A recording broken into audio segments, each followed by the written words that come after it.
गांधी आगे রাহুল গান্ধী আগে বাড়ো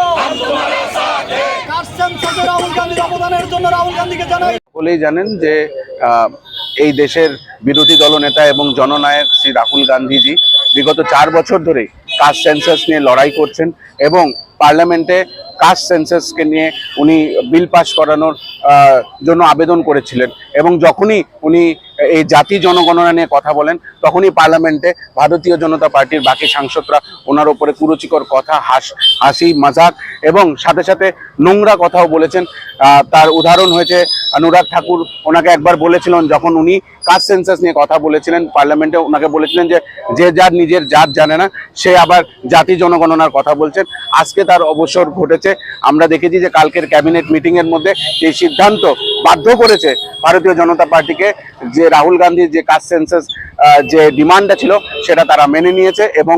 তার দরুন এখন এসটি ওবিসি মাইনরিটির যত সংখ্যক লোক যারা আজকের ডেটে রাজ্যে এবং দেশে নিবৃত এবং তাদেরকে কেউ তাদের কথা শোনার মতন কোনো জায়গা নেই, এখন সেই কাস্ট সেন্সাস হবে এবং তারপরে তেলেঙ্গানাতে কংগ্রেসের যেই মডেলে 50% রিজার্ভেশন, এই 50% রিজার্ভেশনও যাতে করা হোক, যাতে দেশের প্রত্যেকটি শ্রেণীর লোক দেশের জন্য ডেভেলপমেন্টের জন্য কাজ করতে পারে এবং সবার কাছে যাতে সেই অপরচুনিটিটা থাকে যে তারা তাদের নিজের কাজ, নিজের ট্যালেন্ট এবং তারা যাতে এই ভারতবর্ষকে আরো সমৃদ্ধ করে তোলে। আনন্দ উল্লাসের মূল